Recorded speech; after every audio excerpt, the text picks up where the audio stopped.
समाज में ऐसे लोग तमाम संत महात्मा हैं जो घर द्वार छोड़कर, पूरा परिवार छोड़कर, खेती बाड़ी छोड़कर विरक्त हो जाते हैं और जाकर अपना पूरा जीवन आजीवन ब्रह्मचारी बिताते हुए संत समाज की सेवा करते हैं।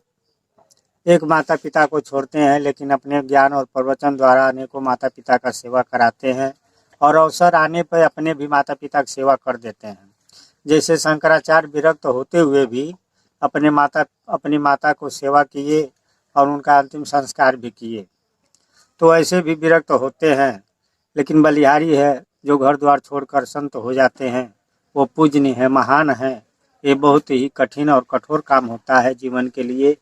लेकिन तमाम ऐसे भी है कि जो गृहस्थी में रहकर भक्ति भजन करते हैं, बीवी बच्चे को देखते हुए, नात रिश्तेदारी को देखते हुए कठिन परिश्रम करके संत समाज में रहते हैं, सेवा दान पुण्य करते हैं और कुछ लिखनी पढ़नी भी करते हैं। दोनों तरह के लोग होते हैं। और तीसरा वो होते हैं जो कुछ दिन शादी ब्याह करके रहते हैं और मन में ऐसा बैराग जागता है जो घर छोड़कर, गृहस्थी छोड़कर विरक्ति में चले जाते हैं।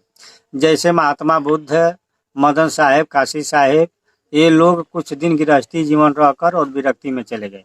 तो तीनों तरह के लोग समाज में हैं और धन्य है ऐसे लोग जो तीनों लोग समाज सेवा करते हैं और समाज के लिए कुछ ना कुछ देते हैं। इसमें दुख तब होता है जब विरक्त महात्मा ये कहते हैं कि गृहस्थी में भक्ति भजन नहीं होती है, भक्ति होगी तो सिर्फ विरक्ति में होगी। गृहस्थ कोई मुक्ति नहीं प्राप्त कर सकता है। गृहस्थों को दान दक्षिणा नहीं लेना चाहिए, उन्हें भजन प्रवचन नहीं करना चाहिए। ये गलती होती है विरक्त महात्माओं से। और वास्तव में जो विरक्त होगा वो ऐसा बात नहीं कहेगा, क्योंकि वो पक्ष नहीं करता। वो विरक्त होते हुए भी विरक्त का उनके अहंकार नहीं होता है। ये बात अभिलाष साहब अपनी ब्रह्मचारी जीवन में लिखे हैं उस पुस्तक में। उसे पढ़े और समझे तो वो कहते हैं कि जो विरक्त का अहम जिनको नहीं होता है वो ऐसा बात नहीं करते हैं। लेकिन ये गलती सिर्फ इधर से ही नहीं बल्कि गृहस्थी में है। तमाम लोग ऐसे हैं, तमाम गुरु ऐसे हैं, तमाम जो चेला बनाते हैं ऐसे लोग के मुख से सुना जाता है कि साधु वेश धारण करना मना है, ये लोग कायर हैं, ये समाज से भगोरे हैं, ये जो साधु वेश को धारण करते हैं दूसरे के कमाई खाते हैं, ऐसे गृहस्थों में देखा जाता है, जबकि ठीक नहीं है। ये भी अनुचित बात है, क्योंकि घर छोड़कर बैराग धारण करना, परिवार छोड़ना ये मामूली बात नहीं होती है। दोनों अपने जगह पर अगर मर्यादा से रहे तो बहुत अच्छी बात है। और दोनों तरह के लोग सदियों से आए हैं। वेद को पढ़ने में मालूम होता है कि वेद में भी ब्रह्मचारी थे और गृहस्थ थे, विरक्त थे और गृहस्थ थे। लिखा गया कि ब्रह्मचारी अपने चेले को 3 दिन 3 रात तक अपने गर्भ में रखता है। तो गर्भ में तो कोई रखेगा नहीं, लेकिन 3 महत्वपूर्ण बात बताते हैं। तो ब्रह्मचारी जीवन जीने वाले भी तमाम सदियों से हैं। जैसे सनक, सनंदन, सनत कुमार, चारों भाई विरक्त थे। सर्वभग ऋषि तमाम विरक्त थे। और इधर भी आकर दयानंद सरस्वती, विवेकानंद तमाम हुए, अनगिनत हुए समाज में जो विरक्त महात्मा थे। लेकिन गृहस्थ भी थे। गृहस्थ में भी अत्रि ऋषि हैं, ये अगस्त ऋषि हैं, गौतम ऋषि हैं, तमाम रामायण काल में देखे जाते हैं। और आज भी हैं, तमाम गृहस्थ हैं जो भजन प्रवचन करते हैं, समाज में लाखों लाखों लोगों को अपना ज्ञान शिक्षा देते हैं, मंच पर प्रवचन करते हैं, जिससे लाखों लोगों का सुधार होता है। तो दोनों तरह के लोग हो। लेकिन हम ये कहें कि गृहस्थी में भक्ति नहीं होगी और गृहस्थ कहें कि विरक्ति ठीक नहीं है, ये अच्छा नहीं है, तो ये गलत बात है। अभिलाष साहब से पूछा गया कि बताइए कि क्या गृहस्थी में भक्ति नहीं हो पाएगी, गृहस्थ व्यक्ति मुक्त नहीं होगा? तो अभिलाष साहब ने कहा नहीं, क्यों नहीं होगा, गृहस्थ भी मुक्त होगा, लेकिन अपने मर्यादा पर रहे, अपनी विचार भावना शाकाहारी सदाचारी हो और घर पर रहकर भी अपने आप को साधना में तपाता रहे, तो क्यों नहीं होगा। वास्तव में गृहस्थी और विरक्ति दोनों में मुक्ति होती है। लेकिन इसी प्रपंच में पढ़ के, इसी पचड़े में पढ़कर तमाम खींचातानी बड़े बड़े महापुरुषों के साथ करते हैं लोग। जैसे शंकराचार्य को ही बताया जाता है, जगन्नाथ मिश्र से जब हार गए, उनकी औरत ने कोक शास्त्र में हरा दिया, जगन्नाथ मिश्र तो नहीं हरा पाए।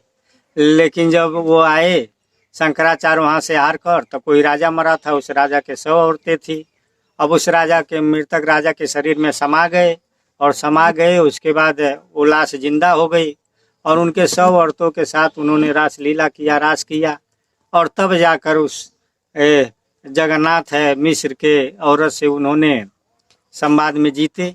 तो ये सब गलत बात है, ये खींचातानी की जाती है महापुरुषों के चरित्र में। शंकराचार्य बड़े ब्रह्मचारी और विरक्त महात्मा थे, ये बात सभी जानते हैं, लेकिन खींचातानी कर, ऐसे ही सदगुरु कबीर साहब के विषय में लोग खींचातानी किए। सदगुरु कबीर साहब के तमाम लोग ये कहते हैं कि वो गृहस्थ थे, पाठ में भी पढ़ाया जाता है गृहस्थ हैं, लेकिन हम समझ नहीं पाते हैं कि जब जिसको जिसके विषय में जो कहना हो तो उनके वंश परंपरा में जाए, उनके पुस्तक से देखे, और तब इस बात को हम निर्णय ले कि वो गृहस्थ थे कि विरक्त थे। वास्तव में सदगुरु कबीर साहब विरक्त महात्मा थे। आज भी उनके वंशावली, उनके वंशावली परंपरा में देखा जाए तो बताया जाता है कि सर्वजीत नाम का जो ब्राह्मण थे, जो दक्षिण भारत में उनका जन्म हुआ था, वो अपने विद्वता के डंका बजाए थे उधर। उन्हें पता चला कि कोई कबीर नाम का बनारस में, काशी में रहता है, तो वहाँ से दक्षिण भारत से उत्तरी भारत बनारस में आए, कबीर साहब से सत्संग किए, और सत्संग में कबीर साहब से वो अपना हार स्वीकार किए, और हार होने के बाद वो चेला भी बने। और लिखा गया है कि सतगुरु कबीर के बाद काशी कबीर चौरा के वो पहला महंत बने। तो वहाँ भी वंश परंपरा नहीं है, और इधर मगहर में भी वंश परंपरा नहीं है, दोनों तरफ वंश परंपरा नहीं है। फिर भी आदमी कहता है कि कबीर साहब गृहस्थ थे। उनके पुस्तकों में देखा जाए तो कहा गया कि भव बालक भगद्वारे आया, भग भोगी के पुरुष कहाया, माया महा ठगिन हम जानी, ब्रह्मा के ब्रह्मानी हो बैठे, शिव के भवन भवानी, भक्तन के भक्तिन हो बैठे। तो सतगुरु कबीर साहब भी, वैसे नारी तो माया होती नहीं है, और माया दोनों तरफ से होता है, नारी के लिए पुरुष भी माया होता है और पुरुष के लिए नारी भी माया होती है, लेकिन एक रूपक है। सतगुरु कबीर साहब कहते हैं कि ये रूप होता है कि अक्सर पुरुष औरत के मुंह में पड़कर उटपटांग काम करता है, सभी तो करते नहीं है। फिर भी इस बात से साबित होता है कि कबीर साहब गृहस्थ नहीं थे। दूसरी बात कहते हैं कि नारी कबहू ना सोबे सनका दी के साथ, कबहू दाग लगा दे कारी हारी हाथ।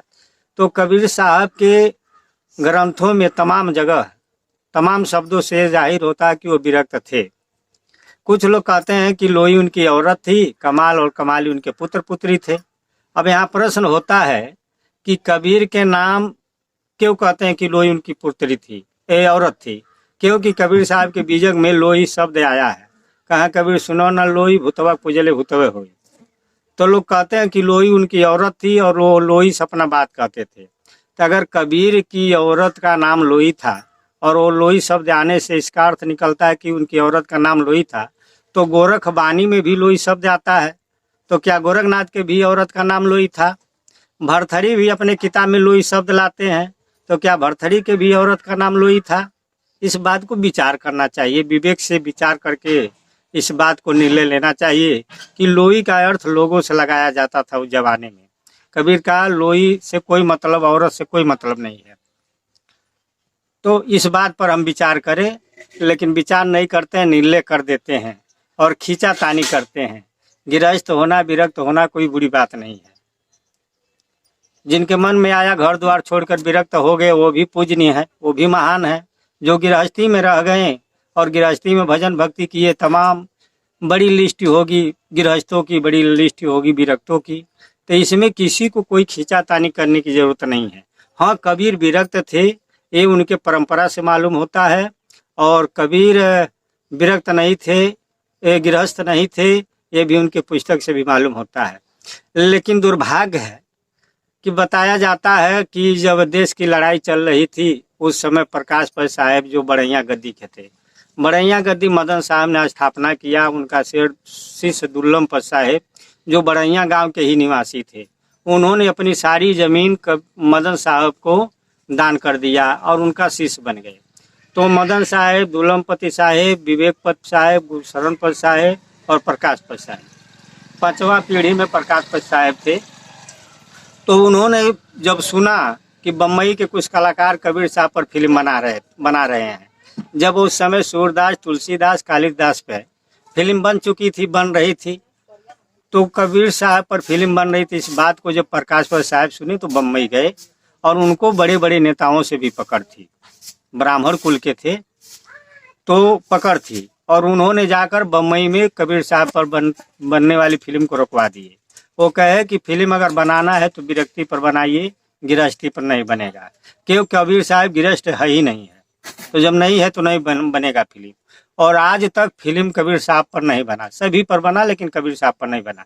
लेकिन इधर आकर कुछ कलाकार ये काम किए कि कबीर साहब पर फिल्म बनाए तो वो गृहस्थी में बनाए और तमाम चमत्कार भरे। वो फिल्म चला वाला भी नहीं, क्योंकि कबीर पंथी देखने वाले और कबीर पंथ जानते हैं कि कबीर साहब विरक्त हैं, चाहे भले पाठों में पढ़ाया जाए।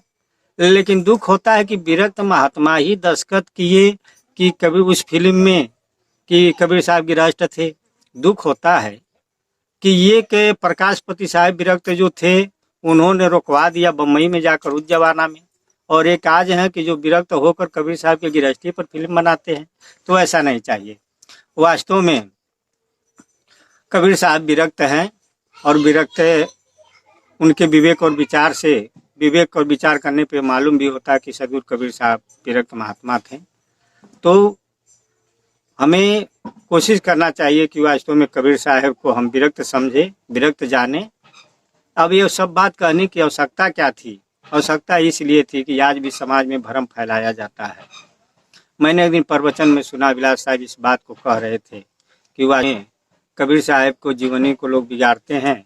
हमें सभी गृहस्थ विरक्त भक्तों का एक कर्तव्य है कि हम इस बात को समाज में रखें कि कबीर साहब विरक्त थे और विरक्त हैं, इसलिए जो सार है, जो सत्य है, उसको रखना चाहिए और इस बात पर सबको जोर देना चाहिए।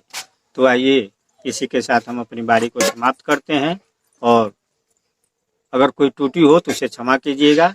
लेकिन इन बातों पर विचार करके, विवेक करके, वास्तव में गृहस्थी और विरक्ति दोनों महान है, दोनों पूजनीय है।